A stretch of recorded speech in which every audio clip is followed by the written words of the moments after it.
nyalain lagi. Sip, sip, sip. Tadi kan kalau di post save playing sama living Mm-mm, bisa mm-mm, dikolaborasikan. Berarti mesti mm-mm, sadar juga ya, mesti mindsetnya mm-mm, sadar bahwa harus ada mm-mm, yang dikorbankan ketika ada hal-hal mm-mm, yang tidak mm-mm. diinginkan. Ya, Nah, betul terus banget. mungkin mau bahas tentang post saving. Kira-kira menurut Mbak Mm-mm, Prita itu mm-mm. alokasinya berapa? Dan ini ada pertanyaan tuh, jenis investasi yang disarankan untuk pemula itu seperti apa menurut Mbak Prita? Oke, satu-satu dulu ya. Tadi kan ngomongin Uh, tentang kita tuh mesti saving berapa persen ya. Tadi pertanyaannya gitu ya. mm-mm, Savingnya kan mm-mm, tadi 30%. Tapi kan itu dibagi tuh. Dibagi untuk apa? Dana darurat, nabung, sama investasi loh Hans. Jadi artinya orang tuh mm-mm, 30% tuh gak cuma nabung aja, tetapi juga mesti ngebagi untuk investasi juga dan mesti juga untuk dana darurat. Nah sekarang, terus naruhnya di mana nih uangnya? Ya tergantung dong gitu ya, tergantungnya mm-mm. gini. Kalau misalnya untuk dana darurat itu taruhnya di tabungan. Kalau untuk Oke. nabungnya kita tergantung. Kalau misalnya nabungnya buat 2 tahun lagi, aku pengen beli apa ya udah, itu bisa di reksadana pasar uang bisa. Terus bisa juga mungkin di tabungan berjangka tuh bisa. Terus kalau untuk investasi, oh itu sih udah pasti dong pakai aset-aset investasi. Ya misalnya Hmm. segala aset investasi yang ada di pasar modal itu bisa. Terus emas Heeh. batangan juga bisa gitu. Nah, jadi um, teman-teman tuh harus bisa memilih sesuai dengan tujuannya mau dipakainya tuh kapan. Nah, kalau tadi misalnya Oke. ketinggalan nyatet, pokoknya itu lengkap banget ada di Instagramnya Z Finance, bener kan Hans? Jadi kan Oke. kalau Iya. kamu lihat di Hmm. situ kan itu benar-benar apa dikasih tuh apa Hmm. grafis-grafisnya kan ya. Nah, itu Iya. nanti teman-teman save aja. Jadi semua teman-teman tinggal follow Instagramnya Z Finance, terus nanti itunya di save kapan-kapan kalau bingung tanyain. Jadi yang penting di save aja dulu gitu kan supaya tahu dan paham. Gitu kira-kira. Gitu. Oke. Mm-mm. Ini. Nah, Kamu terus nggak usah mungkin panik masuk ke. gitu ngeliatin jam Ah, mulu. Udah tanya aja dulu. iya kan nggak nggak enak sama Mbak Beritanya gitu. Oke, terus mungkin aku pilih pertanyaan yang banyak yang tanya ya. Jadi ini ada beberapa Boleh. pertanyaan, topiknya tuh Mm. mirip. Mm-mm. Gimana cara membedakan uang untuk pribadi dan uang untuk bisnis? Dan mungkin yang nyambung dengan Oh. pertanyaan ini, gimana ketika orang mau mengumpulin uang buat modal berusaha? Nah, jadi itu Oke. pertanyaan yang cukup mirip kan? Mau mulai Oke. berusaha, ngumpulin gimana? Kayak gitu, Oke, menurut Mbak berarti aku Prita. pertanyaan yang pertama, pertanyaan kedua dulu ya. Gimana kalau kita mau ngumpulin uang buat punya usaha, terus kalau udah punya usaha gimana misahinnya, oke? Ya, Jadi betul. pertama nih, kan kalau kita mau punya usaha dulu nih, usahanya usaha apa dulu gitu kan? Tiap orang kan usaha beda-beda. Ada usaha yang modalnya banyak modal dalam bentuk uang, ada yang modalnya modal dalam bentuk ini, alias otak gitu kan. Artinya kalau usaha yang kita pilih itu memang padat modal uang, berarti yang dikumpulin uangnya. Kalau usaha yang Oke. kita pilih itu adalah padat untuk ilmunya, ya berarti yang dikumpulin itu harus investasi buat pribadinya dia sendiri. Contoh, misal ada orang yang mau punya usaha, itu usahanya tentang kuliner, misalnya bikin makanan dan lain-lain, otomatis itu lebih kepada keahlian plus modal kerja aja. Jadi sebenarnya cukup Hmm. ngumpulin modal kerja dengan cara mungkin sistem PO dan lain-lain, terus nanti tinggal dia buat. Nah, berarti kan artinya kalau dia PO itu dia tinggal minta DP, itu mulai kumpulinnya dari situ. Nah, sedangkan Hmm. kalau misalnya untuk teman-teman yang let's say, oh aku butuh bikin bisnis nih, mau ngumpulin modal, oke fine. Berarti harus tahu dulu kan modal yang dibutuhin berapa. Katakanlah sekian puluh juta atau bahkan ada yang sekian ratus juta. Oke, maka sekarang kita lihat nih Oke. kapasitas diri kita sendiri. Mohon maaf lahir batin ya, aku kadang-kadang suka bingung gitu sama bingung jawabnya gitu gini. Modal, oh ya. Terus pokoknya aku tahu deh kalau untuk bisnis itu modalnya tuh misalnya butuh 500 juta. Terus saya tanya, oke penghasilan kamu tiap bulannya berapa? Penghasilan aku tiap bulannya 10 juta mbak. Ya saya juga pening ya, gimana cara ngumpulin 500 juta dari penghasilan 10 juta. 10 kali 12 saya Oke. 120 kan ibaratnya. Lah masa aku Hmm. nggak makan selama 5 tahun gitu kan sampai kekumpul gitu kan. Nah itu jadi Hmm. Hmm. sometimes in life we have to understand our own capacity. Nah kalau kita Oke. memang tidak sanggup untuk mengumpulkan uang 500 juta sendirian, maka kita cari partner. Kira-kira tuh kayak gitu. Hmm. Nah, jadi partner itu adalah orang yang memang nanti datang dengan membawa modal uangnya, kitanya mungkin yang banyak membawa modal otaknya gitu loh. Jadi Hmm. kita yang bikin strategi bisnisnya, kita yang running, kita yang jalanin, kita yang ngerti dan seterusnya. Itu contoh-contoh. Nah, Kalau minjem gimana? Minjem itu sebenarnya adalah untuk bisnis yang udah berjalan ya aku saja. Jadi bisnisnya udah Oke. jalan, udah ketahuan seperti apa, mungkin hanya butuh modal kerja untuk ada invoice dan lain-lain. Nah, baru deh tuh apa namanya? Jadi kayak udah ada ininya, udah ada orderannya, tapi dia nggak punya uangnya Hans buat Hmm, bikin barang-barangnya. Nah, itu boleh tuh minjem kayak gitu karena udah jelas. Kira-kira tuh kayak gitu. oke. Nah, sekarang udah nih kita punya bisnis. That's Hmm, good. Sekarang gimana nih misahinnya? Oke.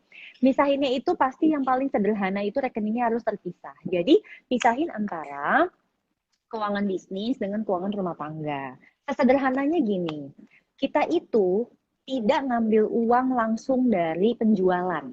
Jadi, hmm. misal Hans kan misalnya apa kerjanya dapat hari-hariannya dari mana misalnya? Furniture, jual furniture, Oke. ada bisnis Oh, furniture. bisnis furniture. Hmm. Katakanlah nih, sebulan ini nih semua orang pada bebenah rumah nih, semuanya pada pesan furniture nih misalnya gitu kan ya. Oh, laku deh gitu ya. Kejual Amin. gitu berapa set apa sih namanya kursi dan meja jenis apalah gitu. Katakanlah Hmm. dapat orderan terus penjualannya 100 juta lah misalnya bulan ini misal. Nah, itu Hmm. 100 juta itu bukan uang kita, itu adalah uang bisnis gitu Oke. ya. Nah, jadi dari uang bisnis itu dipotong dulu nih untuk apa? Fix cost-nya. Terus dipotong lagi untuk COGS-nya. Baru terus sekarang Hanses sendiri dibayar dari apa? Dari gaji. Jadi meskipun itu Hmm. bisnis milik kita sendiri, kita tuh mestinya tarik gaji tiap bulan dari bisnis itu. Kenapa? Karena kita yang ikut ngejalanin bisnis itu. So, karena Hmm. kita bagian dari yang ngejalanin bisnis itu, kita bukan hanya di-acknowledge sebagai pemilik, tetapi kita juga sebagai orang yang kerja di bisnis itu. So, kita tetap harus dapat gajian. Dan gajiannya itu harus sama berapapun penjualan yang terjadi. Nah, baru Hmm. nih di paling akhir itu kan berarti ada profit atau mungkin ada loss. Itu tergantung.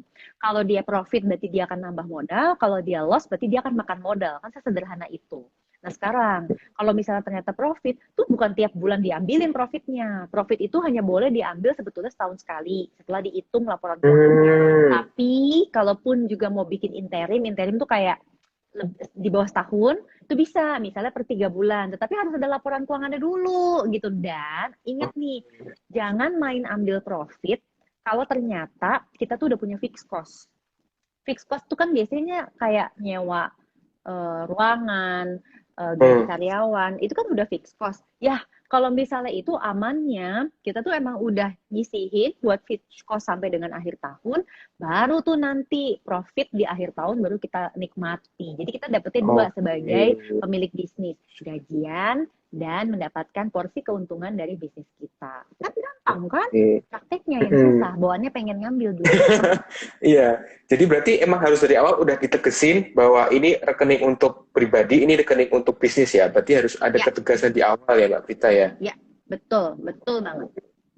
Nah, semoga itu menjawab yang punya pertanyaan seperti itu. Hmm. Ini biar waktu yang lebih cepat, aku lanjut pertanyaan berikutnya. Bagaimana cara mengatur keuangan ketika sementara kita lagi punya hutang yang banyak? Nah, ini pasti Nah, problema banyak orang juga kan. iya, Apalagi apalagi di kondisi masa seperti pandemi sekarang. begini. Mm-mm, Iya, betul mm-mm. banget. Jadi pertama-tama nih, kalau udah kayak gitu namanya masuk terapi keuangan Hans. Hans coba Oke. intip-intip deh nanti di Instagramnya Prita ya. Jadi gini kalau aku suggest Mm-mm. ya, pertanyaan-pertanyaan tadi sama Hans bantu rekap. Terus nanti dijawab aja di story Hans. Terus nanti Oke. salah satu jawaban yang ini itu sebenarnya ada di Instagram feeds aku yang judulnya terapi keuangan ala Prita. Kenapa? Karena di Oke. terapi keuangan itu bener-bener kita starting dari kalau kita punya utang. Karena Mm-mm. apa? Kalau kita masih punya utang yang cukup membelit ya, kita tuh akan sulit banget untuk ngumpulin dana darurat dan akan sulit untuk menabung dan berinvestasi. Itu wajar. So, yang disetel pertama kali adalah utangnya dulu. Oke, sekarang. Mm. Utang itu bikin pusing. Makanya Mm-mm. kalau nggak pusing, dicatat. Jadi, jangan cuman kayak, aduh gue punya utang dari di mana-mana aja ya aku ya. Enggak, jangan begitu. Tetapi benar-benar ditulis. Oke, saya punya utang ini, punya utang ini, punya utang ini, dan seterusnya. Tulis dari utang yang rupiahnya paling kecil. Oke, setelah Oke. rupiahnya paling kecil ditulis, kita usahain banget cepet-cepet lunasin dari yang paling kecil. Kenapa?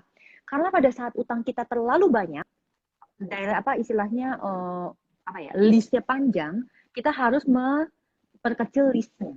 Gimana memperkecil dividen? Maka yang paling atas mesti potong, gitu.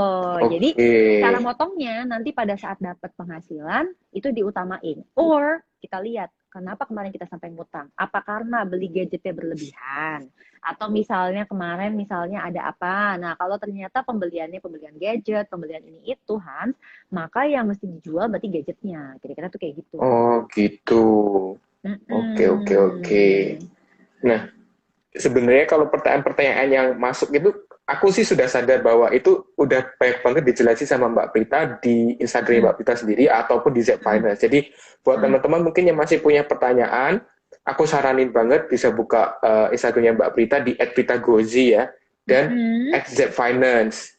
Yes. Jadi buat kalian yang punya pertanyaan, scrolling aja itu, aku juga sering kalau punya pertanyaan scrolling. Dan mungkin tambahan, jadi aku sendiri juga sama kayak Mbak Prita, aku lihat Mbak Prita kan mulai nonton K-drama gara-gara pandemi ini ya, dulunya belum nggak nonton kan.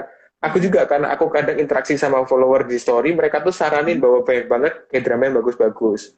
Kebetulan sama kayak Mbak Prita, aku merasa apa sih yang bisa aku ambil dari drama ini dibikin konten yang untuk bermanfaat buat follower. Mbak Prita kan juga baik banget bisa diambil take away-nya di bidang finansialnya. Nah, jadi buat kalian-kalian yang suka nonton K-drama, kalau Mbak Prita udah selesai nonton yang Reply 1988 ya? Udah. Kalau aku barusan mulai nonton malah. Karena memang itu benar-benar nanti di ujung tuh ininya tuh. Tengah-tengahnya sebenarnya udah mulai banyak ya pelajaran, tetapi itu di ujung itu sebenarnya gongnya bahwa benar-benar itu yang seperti aku kemarin sudah take away itu pension planning. Jadi rupanya memang pension planning itu very important dan itu harus startnya tuh from benar-benar semudah mungkin. Karena kalau kita tunggu istilahnya maaf nih usia udah senior banget, itu ibarat kayak kamu ngajak orang baru ngatur pola makan di saat udah senior gitu. Itu kan lebih susah ya dibanding kalau kita udah terbiasa melakukan itu sejak usia kita lebih muda gitu. Jadi itu sebenarnya penting banget itu di situ ya teman-teman. Hans, 2 pertanyaan terakhir deh. Aku jawab. Oke, thank you. Mungkin yang lanjut sama pertanyaan tadi, kita kan bahas dana pensiun. Bagaimana memplan alokasi dana pensiunnya kayak menurut Mbak Prita yang baik dan sehat gitu? Oke, sekarang sebenarnya kita harus memisahkan antara apakah kita seorang karyawan atau kita seorang pekerja mandiri, yaitu freelancer, or kita adalah seorang wirausahawan. Nah sekarang, apa bedanya dari 3 ini? Karyawan itu punya kepastian kapan dia akan pensiun. Dan biasanya dia udah dapat manfaat pensiun dari tempat dia kerja. Tapi ada tapinya, biasanya kurang. Makanya bahayanya jadi karyawan itu, dia itu tuh suka terlena, udah disiapin nanti dapat uang pensiun. Padahal ternyata uang pensiunnya kurang, kira-kira kayak gitu. Yang kedua, orang yang pekerja mandiri. Nah ini yang paling sebenarnya aku encourage banget nyiapin uang pensiun. Ini pekerja mandiri nih ya. Freelancer tuh gak ada cerita, pokoknya every time kita dapat project, kita tuh benar-benar mesti nyisihin sebagian untuk dana darurat dan untuk dana pensiun. Itu udah gak ada cerita. Kenapa? Karena itu benar-benar semuanya tuh kita yang atur sendiri.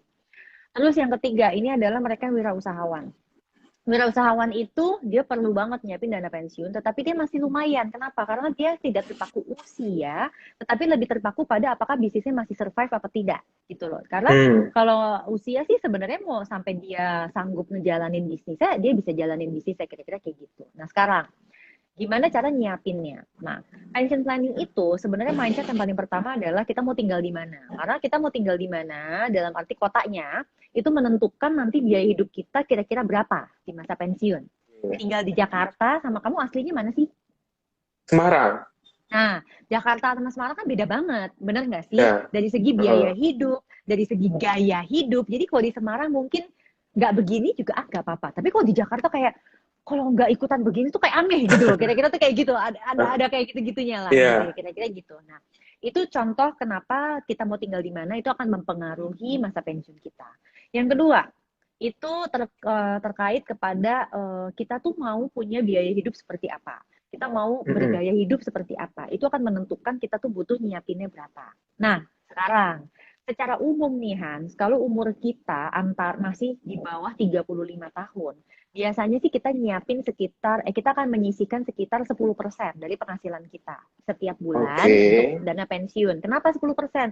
Karena kalau usianya masih muda, di bawah 35, Kecuali kita memang penghasilannya gede banget ya, itu biasanya kan dia masih struggle nih untuk mengelola Mm-mm. penghasilannya untuk berbagai hal. Jadi biasanya sih jatah untuk dana pensiunnya jatuhnya adalah 10%. Karena yang lainnya akan lari untuk jatah-jatah kayak dana pendidikan, jatah-jatah yang lain lah, Mm. kira-kira tuh kayak gitu.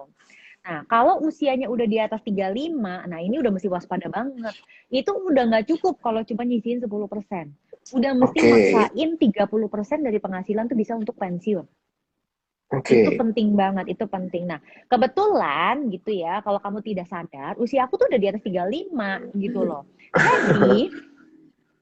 Jadi aku bisa bilang gitu, gimana sih caranya supaya di usia 35 itu tuh kita udah bisa debt free. Karena kalau kita udah tidak Oke. punya utang di usia 35, ternyata mengumpulkan uang 30% dari pemasukan untuk disisihin dana pensiun itu bisa Oke, I see. ya. Saya kan bukan Hmm. motivator ya, tapi aku bisa Ya. bilang kalau kalau gimana sih caranya gitu kan ya, nggak mungkin deh kecuali kita tuh istilahnya punya penghasilan sampai berapa banget gitu. Caranya adalah bebas utang. Jadi nggak apa-apa Hmm. ambil KPR, nggak apa-apa mau ambil apa, tetapi pastikan usia 35 sebisa mungkin itu udah lunas. You have to Oke. work very hard untuk jadiin rumah tempat tinggal kalian itu harus lunas. Itu pesan dari aku.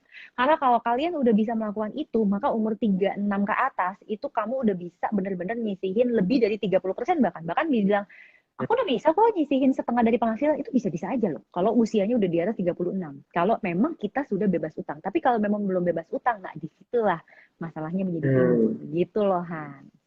Oke. Sebenarnya kalau aku mau tanya sedikit, definisi dana pensiun itu misalkan kita kumpulin, jadi nanti gaya hidup kita di masa pensiun bisa terpenuhi dari passive income-nya dari dana pensiunnya tersebut ya, Mbak Prita ya? Atau Nah, bagaimana? itu bisa dua hal. Itu bisa dua hal. Jadi ada orang yang memang dia nyiapin aja uang, terus dia akan makan nih tabungannya. Tetapi memang tabungannya dimakan sampai usia 90 juga masih ada. Ibaratnya tuh kayak gitu. Oh, Oke. gitu, I see. Bisa juga satunya lagi adalah asetnya itu very active sehingga asetnya memberikan penghasilan pasif. Jadi Hmm. asetnya stays there, tetapi penghasilan dari aset itu yang dia pakai untuk membiayai hidup dia. Kira-kira tuh kayak gitu. Oke, oke, Kalau nanti paham. dia pengen ada tambahan kenikmatan, kan orang kan nggak mungkin ya tiap bulan keluar negeri gitu kan. Kamu kalau Hmm. masih muda bisa. Tapi kalau udah kakek-kakek nenek-nenek kayaknya encok ya. Kalau misalnya tiap bulan lo terbang gitu kan ya 24 Eh, jam gitu ke Amerika atau kemana kan kayak berat banget gitu kan. Pasti nggak mungkin lah seperti zaman masih usia.